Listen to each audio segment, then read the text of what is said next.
Relaxem, tranquilizem o coração,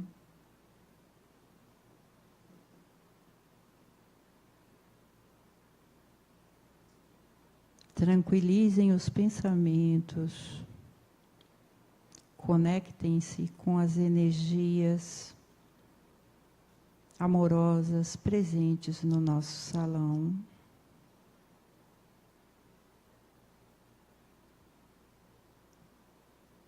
E diga: Senhor, eu estou aqui. Senhor, eu estou aqui. Senhor, eu estou aqui.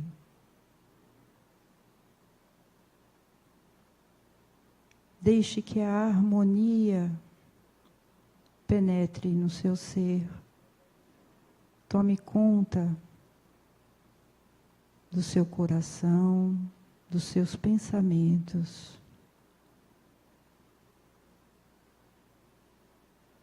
Que as energias curativas do corpo e da alma presentes no nosso salão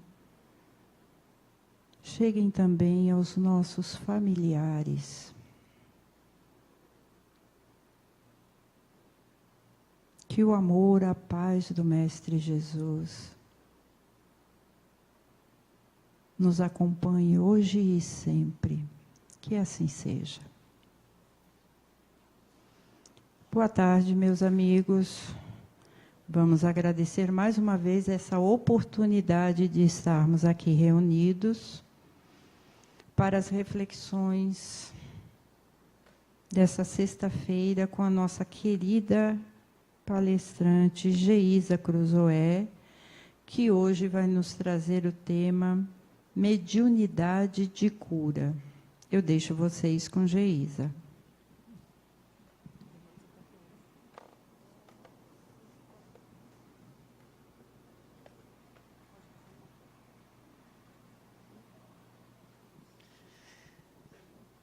Bom fim de tarde, quase noite para vocês. É gostoso estar aqui. É bom vir para aqui, para esse trabalho da sexta-feira, porque o clima é sempre assim, muito leve, esse fim de tarde, né? E conversar sobre mediunidade de cura, eu pedi a Rodrigo que deixasse essa imagem. Quando eu cheguei ali fora, eu acho que visualizei, achei tão linda. E muito coerente com o que eu vinha pensando para a gente conversar hoje. Aí eu disse: Rodrigo, deixa a imagem. E aí sento aqui, e Zezé, a última leitura que ela fez, também tem muita coerência com a forma como a gente amarrou para conversar hoje. E, por fim, ela faz a oração, e quando ela diz, Senhor, eu estou aqui, foi o que eu também tinha anotado para trazer no meio da fala, e vocês vão ver. Ou seja, é algo mais, né? É um trabalho que não é somente meu, nem somente de Zezé, porque nós não nos encontramos e, de repente, tudo está convergindo. Então, é um trabalho que é maior do que nós. É um trabalho por merecimento de vocês, porque o trabalho é para vocês e tudo se converge, tudo vai coincidindo. Então, para a gente começar a falar de mediunidade de cura, e temos mediunidade o tempo inteiro, né? Na vida da gente, no nosso dia a dia. Está lá no Livro dos Espíritos. Os espíritos influem em nossa vida, e a resposta é muito mais do que vós pensais, do que acreditais que eles influem. Então, estão o tempo todo conosco. Na verdade, quem interfere na nossa vida, quem influi, quem nos influi o tempo todo? Espíritos encarnados e desencarnados, porque o tempo inteiro nós somos influenciados pela família, por amigos, por comerciais, por propagandas, por uma história que acontece, pela vida de alguém. Então, o tempo todo, a gente está sendo influenciado. E a influência em nossa vida no plano espiritual vai depender muito de nós mesmos. Então, isso eu estou trazendo um pouco do que é a mediunidade. A mediunidade é essa intuição que a gente tem. E a mediunidade de cura, o que seria? A mediunidade de cura ela é muito forte, principalmente no dia de hoje, da casa, porque é um trabalho específico, né, para isso, para a cura. E a mediunidade de cura, ela tem algumas modalidades. Contudo, também depende muito do Senhor, eu estou aqui.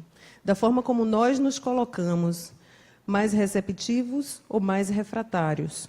Isso vai depender muito também da gente. O médium de cura, ele faz o trabalho dele, ele está aqui, ele está se doando, mas, em verdade, vai depender muito de cada um de nós. E esse trabalho, mediunidade de cura, ele não se inicia lá no salão menor, no Bezerra de Menezes. Ele já iniciou desde o momento em que você faz um movimento para chegar aqui. Porque o trabalho é de vocês, que estão aqui. Então, aqui neste salão, o tempo inteiro, cada um de vocês está sendo assistido. Quem veio especificamente para o trabalho de cura e quem veio por qualquer outra razão. Todos nós estamos aqui bem assistidos. E aí a gente começa também... Começa nada, que eu já comecei, né? E a gente continua conversando um pouquinho sobre se a gente está falando de mediunidade de cura. Cura tem uma relação com saúde. Então, vamos refletir, fazer uma reflexão rápida do que é saúde. O que é saúde? O que é que vocês acham que seja saúde? Que saúde a gente está buscando quando vem aqui? Que saúde eu estou buscando? A minha saúde do corpo? A minha saúde psíquica? Ou a minha saúde do espírito? O que sou eu? Eu sou um espírito imortal. Então, se vejam como espíritos imortais e reflitam. O que é que a gente tem buscado nesta cura, nesta mediunidade de cura? O que é que a gente busca? Para a Organização Mundial de Saúde, a Organização Mundial de Saúde, ela conceitua a saúde como não é a ausência de doença. Não é isso. A saúde é um completo bem-estar físico, psíquico e social. Esse é o conceito da Organização Mundial de Saúde. Que vem o Emmanuel, lá atrás, através de Chico, nos dizer que saúde, para dizer bem direitinho as palavras de Emmanuel, a saúde é a harmonia da alma. Harmonia da alma. E aí a gente volta para a Organização Mundial de Saúde. É o completo bem-estar físico, psíquico e social. E o que é alma? E é Kardec quem vem nos dizer que a alma é o espírito encarnado. Nós, e aqui, né? Então, nosso completo bem-estar, a nossa harmonia da alma, nossa harmonia, é este completo bem-estar, só que do espírito. E eu acho muito interessante quando a Organização Mundial de Saúde ela insere também o social. Porque as nossas relações sociais, as nossas relações familiares, as nossas inter-relações, a forma como eu me relaciono com o outro, interferem no meu bem-estar. E, normalmente, são as principais causas do nosso adoecimento, do nosso adoecer. Então, são os aborrecimentos que nós temos, são as aflições, as mágoas, as raivas. Isso também nos causa o adoecer, algumas enfermidades. Somatizamos no corpo físico. Portanto, vamos pensar, somos espíritos, e como espíritos aqui, imortais, o que é que eu busco para mim? O que é que tem valor na minha vida? Então, nas minhas relações. Tem um programa aqui na nossa TV Harmonia, que vocês encontram no YouTube, é o programa Alquimia. Nesse programa, a Adenauer tem algumas entrevistas, e uma delas é a saúde integral. E eu fui assistir, justamente para vir aqui trabalhar hoje, né? E eu achei interessante, em um determinado momento, que a Adenauer vai dizer assim, nós temos, a nossa mente está no comando, ok? Então, a gente tem aquela história, e Ramiro pergunta para ele assim, mente sã e corpo sã, então, se a minha mente está bem equilibrada, o meu corpo físico também vai estar bem equilibrado, e a minha mente pode curar o meu corpo? Aí ele faz, para aí. Não é bem assim. Há limitações. E quais são essas limitações? E aí ele vem trazendo, né? Que a gente tem algumas limitações e tem algumas interferências. Então, eu mesma posso adoecer e me curar, sim. Mas eu também posso ser curada através de uma interferência do outro, sim. Eu também posso ser curada nas minhas relações sociais. E aí ele continua com 4 questões do que seja este bem-estar, esta saúde integral. E aí ele vai partir do menos importante para o mais importante. E aí ele vem. A saúde do corpo, eu preciso estar atento para o meu corpo físico, então eu preciso me exercitar, eu preciso ter cuidado com o que é que eu me alimento, como é que eu tenho tratado o meu corpo. Depois ele vai, a minha saúde com o meu cuidado com as minhas relações pessoais. Eu também preciso estar atento como é que eu tenho me relacionado com o outro, como é que eu tenho me relacionado na minha família. E aí eu quero que a gente faça essa reflexão juntos. Como é que nós temos nos relacionado com o outro? Como é que nós temos cuidado do nosso corpo ao longo do tempo? Depois ele vai para o cuidado com as nossas emoções, com o nosso psíquico. E ele chama a atenção para a importância que a gente precisa dar ao nosso autoconhecimento. Eu preciso me autoconhecer. Eu preciso saber o que são essas emoções, porque as minhas emoções, elas também podem me causar enfermidades. Emoções que eu não controlo, emoções que vão interferir nos meus relacionamentos interpessoais.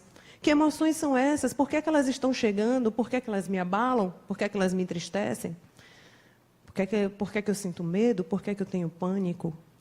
De onde está vindo isso? Então, a gente precisa fazer esse trabalho também de autoconhecimento. Então, esse é o terceiro, em grau de importância, no sentido contrário. O corpo, as relações, as emoções, o psíquico e o autoconhecimento. E o último que ele diz que vem ser o mais importante é a descoberta da minha designação pessoal. É eu dar um sentido e significado à minha vida. Este é o item mais importante, dar um sentido e um significado à minha vida. Bom, considerando essa abordagenzinha, esse conceito de que a saúde é a harmonia do corpo, da alma, né? De que a saúde é o completo bem-estar físico, psíquico e emocional, e que a Denauer vem nos trazendo todas essas questões do cuidado com o corpo, do cuidado com as nossas relações, do cuidado com as nossas emoções e desta necessidade de entendermos qual é a nossa designação pessoal, para que estamos aqui, qual é o sentido da minha vida. Eu, espírito, estou aqui encarnado para quê? Para que eu estou aqui? O que é que eu preciso fazer? Qual a minha utilidade aqui nessa encarnação? Qual a minha utilidade no papel que eu estou desempenhando? Como mãe, como pai, como filho, como irmão, como irmã, como amiga, como profissional, nas minhas relações, na minha empresa, no meu trabalho, na minha vizinhança.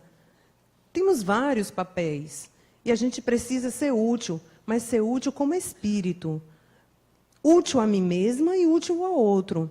Útil a mim mesma no sentido que eu começo a aprender a lidar com as minhas relações, com as pessoas mais difíceis.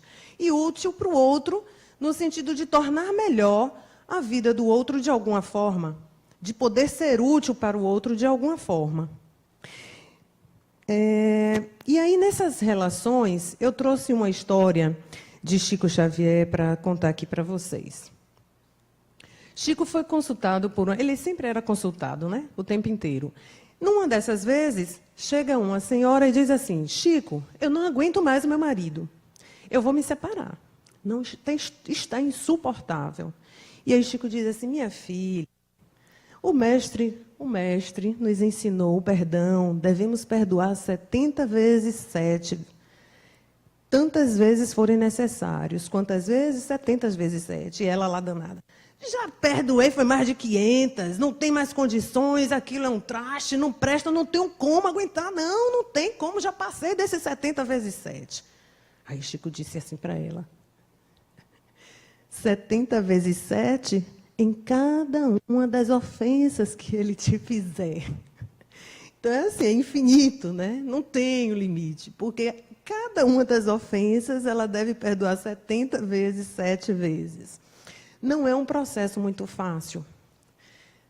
Mas serve para nossa reflexão o seguinte: o perdão, ele é muito mais útil para mim mesma, que estou sofrendo e tenho a necessidade de perdoar, do que para o outro que vai ser perdoado. Por quê?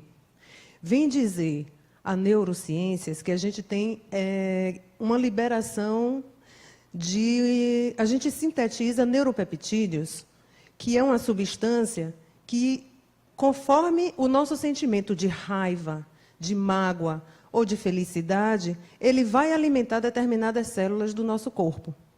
Então, ele vai alimentar, nos viciando aquele sentimento de mágoa, ou ele vai alimentar as nossas células com sentimento de amor, de felicidade. Então, quando a gente alcança essa capacidade de perdoar 70 vezes 7, e não é 70 vezes 7 no geral, já entendemos que é 70 vezes 7 cada uma das ofensas que nos fazem, a gente está fazendo um bem muito maior para nós mesmos. Diz que ter raiva é um dito popular, né? Que ter raiva é como tomar veneno e querer tomar um copo de veneno e querer que o outro morra. Então, é mais ou menos assim. Então, quando a gente consegue trabalhar o perdão, não é fácil. Não tem lá um botãozinho, o botão do perdão, vou apertar, pronto, pum, agora perdoei. Não, não é. É um processo, é gradativo e vai envolver muito o autoconhecimento.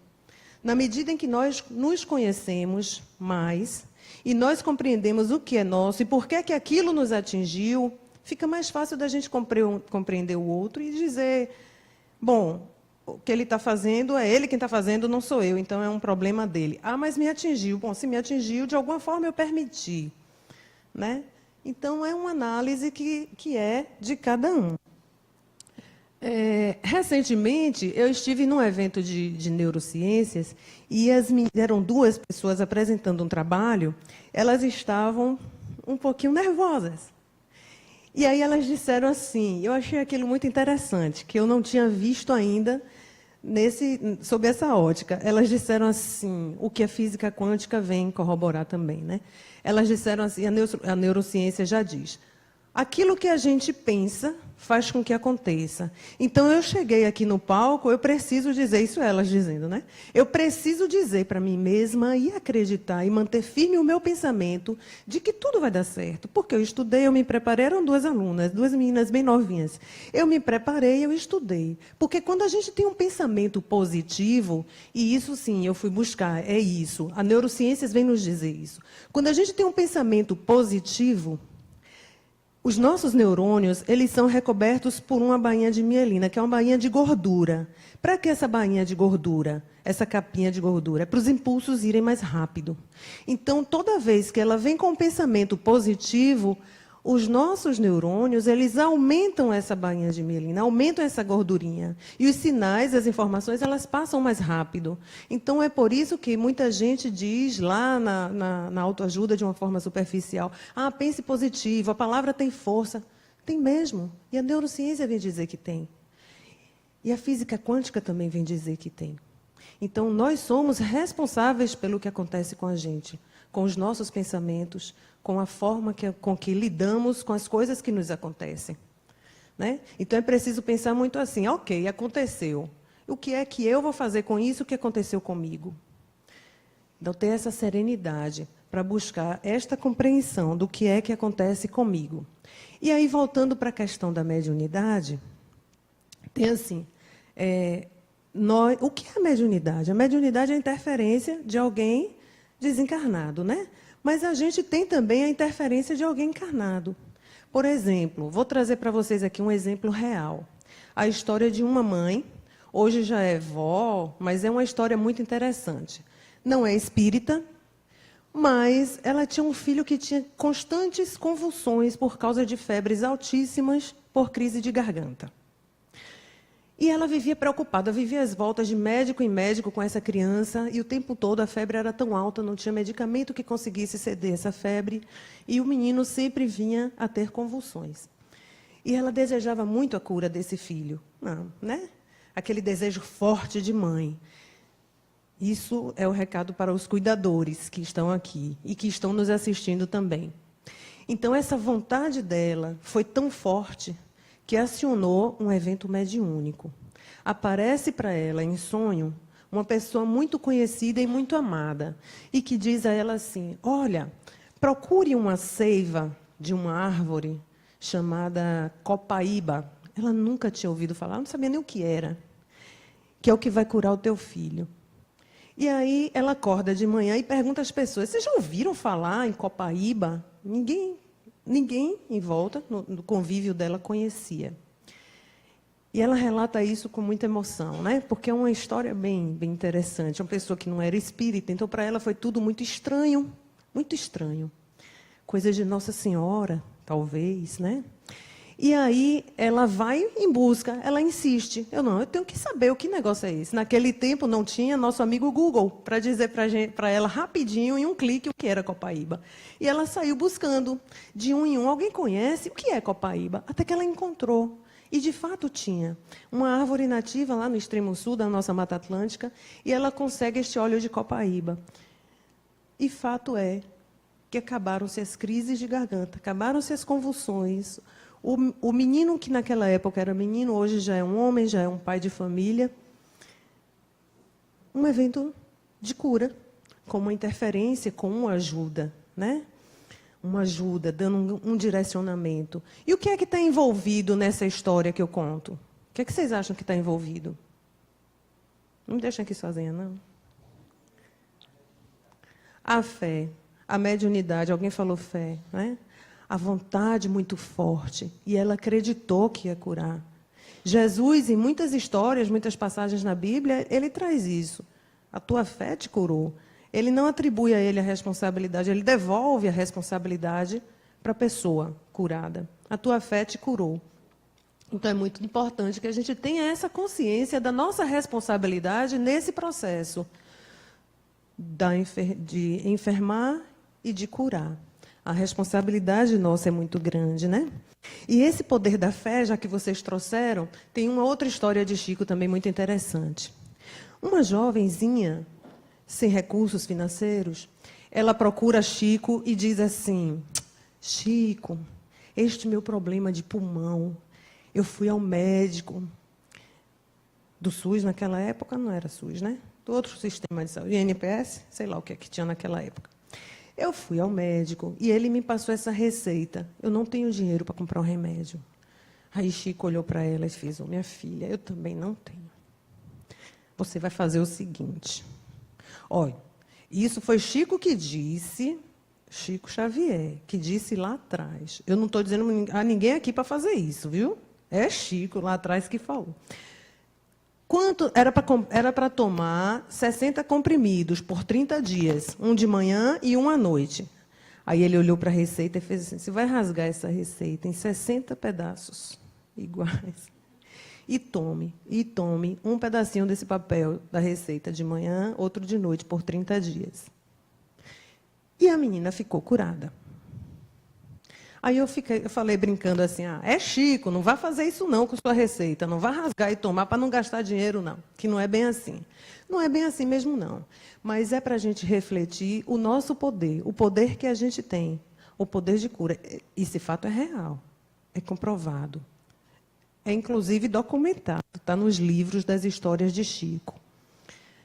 Né? Então, o nosso poder de cura, de autocura, é muito grande.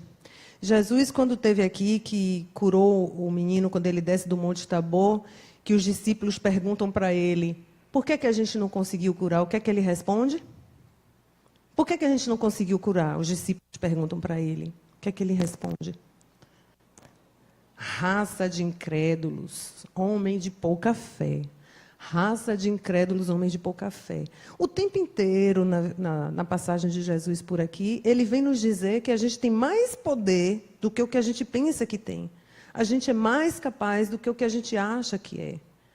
Mas a gente fica ainda muito preso às nossas limitações, principalmente porque estamos aqui vivendo matéria, porque estamos na matéria e vivendo as coisas da matéria, do mundo, que é ótimo, que faz parte, que é necessário.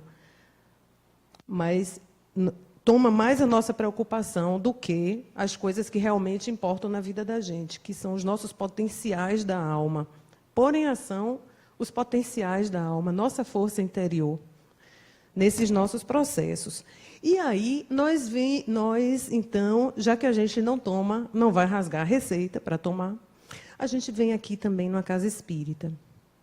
Numa casa espírita, a gente tem fluidoterapia, aqui a gente tem o trabalho de hoje, que é esse trabalho de cura, que já começa desde a hora que vocês se movimentam para virem até aqui.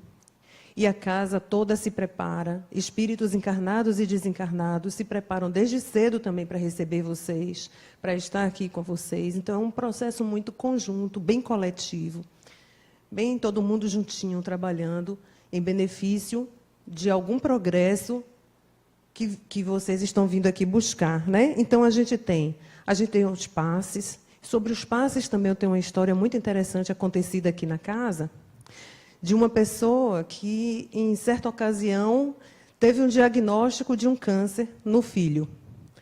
Uma trabalhadora da casa. E aí ela está envolvida com 1001 trabalhos, que ela é meio doida, parece que o povo que trabalha aqui é assim, meio assim, né?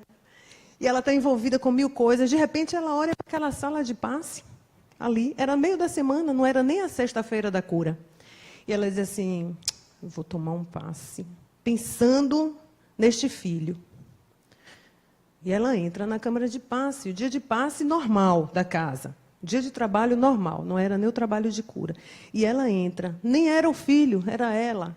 Foi um passe, uma doação à distância para esta pessoa. Então, nós temos essa capacidade também de ajudar o outro.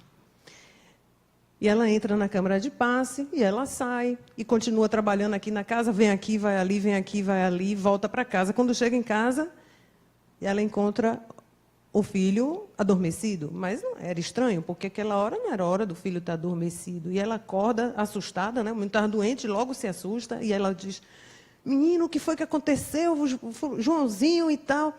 E aí o menino... Mãe, não sei, eu estava aqui, liguei a televisão e apaguei e dormi.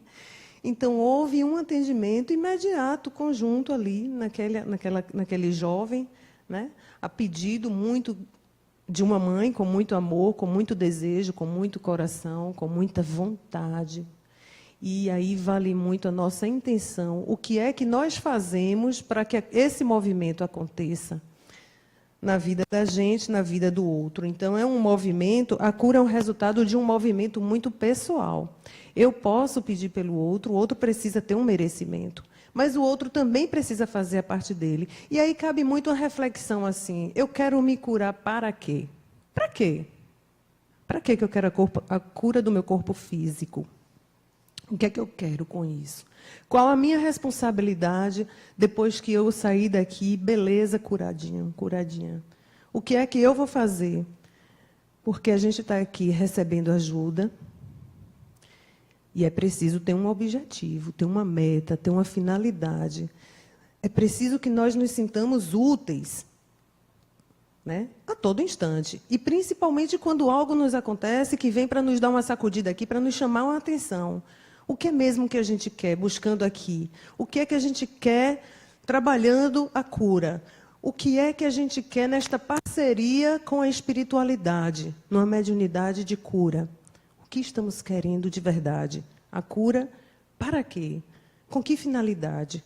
O que eu penso em mudar na minha vida? Porque se eu adoeci, algo aconteceu que não deveria, no mínimo, né? Ok, a gente às vezes vem com uma predisposição genética para desenvolver alguma doença.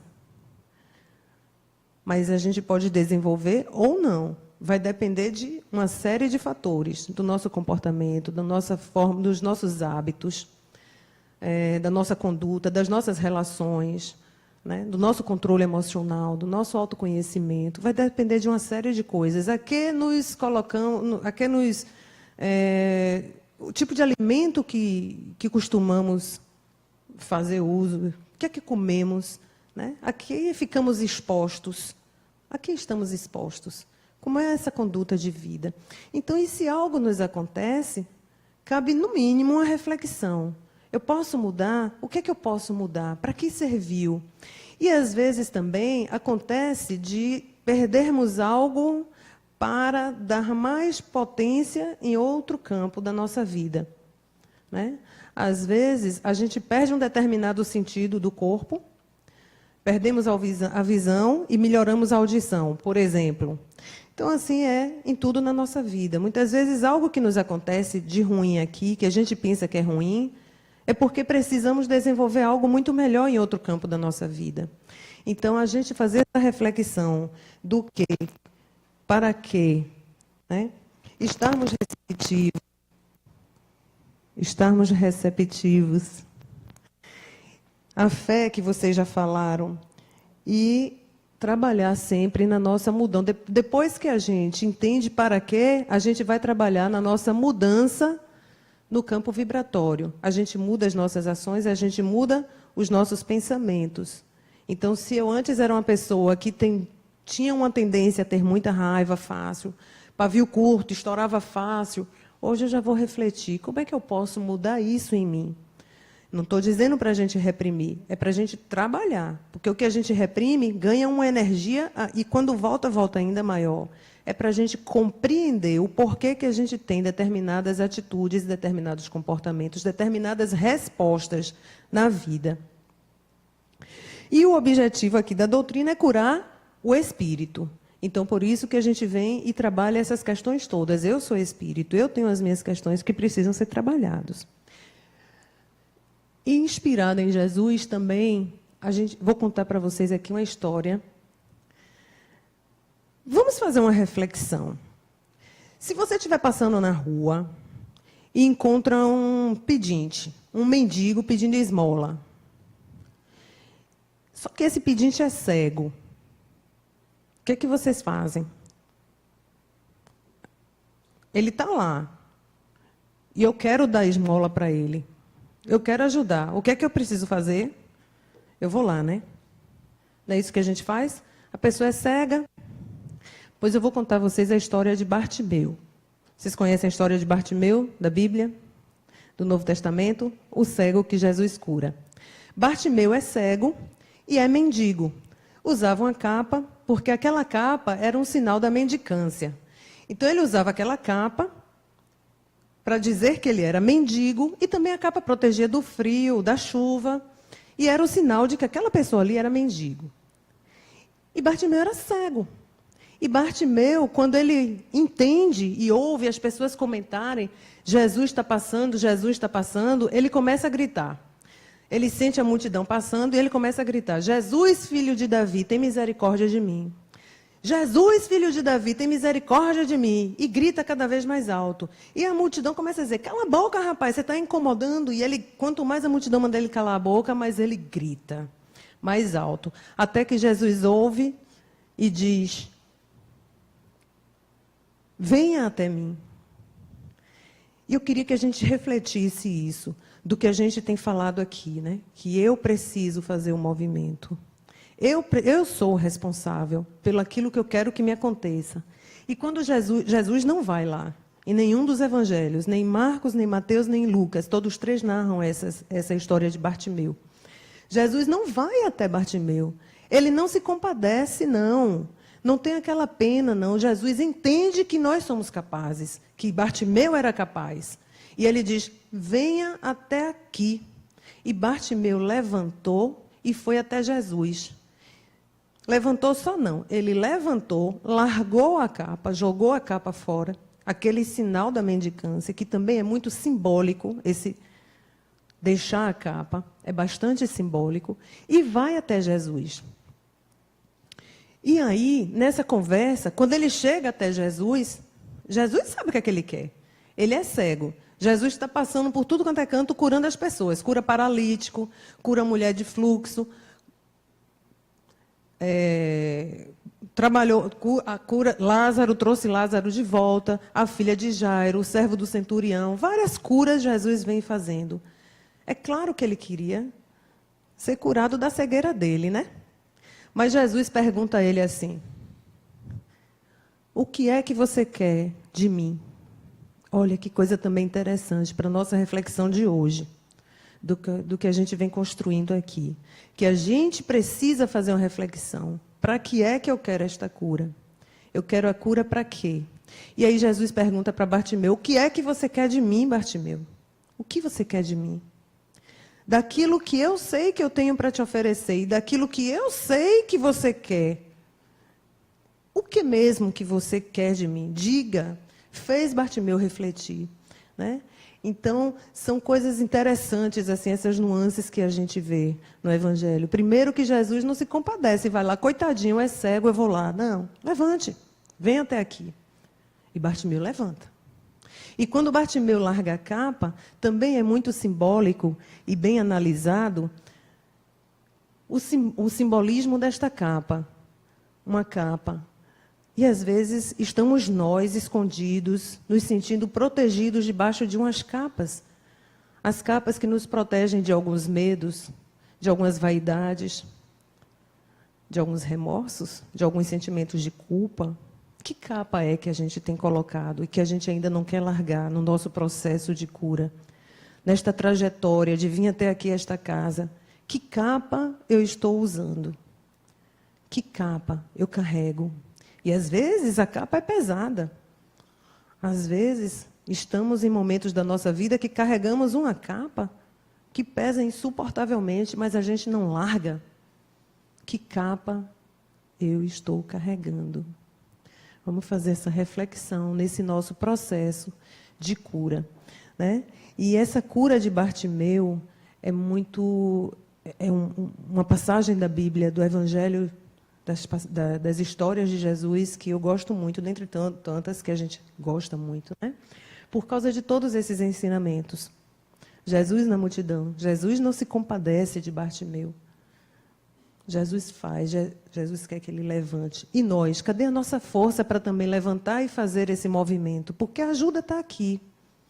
A ajuda está em todo lugar. A ajuda está na clínica que a gente visitou. A ajuda está no medicamento que foi passado. Que movimento eu tenho feito? Porque muitas vezes a gente encontra situações em algumas pessoas onde a gente vê a pessoa tem uma necessidade de alimentar aquele sofrimento por uma vitimização que ela própria traz para si. Não tem isso? Será que não estamos assim, usando essa capa da vitimização? Eu conheço pessoas, eu conheço uma especificamente de um caso, que eu lembrei agora, da pessoa que pega a fotografia de um determinado momento da vida de muita dor, da enfermidade da família, e o tempo todo ela está revivendo aquilo. O tempo todo ela está vendo aquela foto e comenta, e mostra para Zezé, e mostra para Lidiane, e mostra para Antônio, e mostra para Maria. E toda hora ela está, gente, aquilo está lá atrás, já passou. Eu gosto muito de dizer assim, olha, a vida da gente é bem assim, ó, o que temos para hoje, o cardápio do dia. Hoje o problema é esse aqui, eu posso resolver? Posso, não posso não, talvez eu possa, mas não sei ainda. Então, guarda aqui que eu vou pensar sobre. Mas voltar lá toda hora para ficar revivendo, está doendo, está machucando, e toda hora eu vou buscar aquilo. O que é isso mesmo? O que é que eu estou querendo com isso? O que é que eu tenho buscado? Que capa é que eu tenho usado? Né? Quando Jesus está ensinando que nós temos esse potencial de alma, que nós podemos reverter a situação, que nós temos a capacidade de autocura. E quando nós não temos, nós temos a capacidade de vir buscar essa ajuda. E a gente encontra ajuda o tempo inteiro, com os encarnados e com os desencarnados, com uma orientação, com uma medicação, com um conforto, com um conselho, com um novo direcionamento, uma leitura que a gente faz, a gente encontra alguma resposta. Eu preciso só estar disposto a me colocar à disposição para estar receptivo e não me fechar na capa de vítima, ou de dor, ou de tristeza, ou de medo, ou de angústia, ou de seja lá o que for. Vamos tirar a nossa capa de Bartimeu, porque é a nossa fé que nos cura e nós precisamos fazer este movimento. E é isso.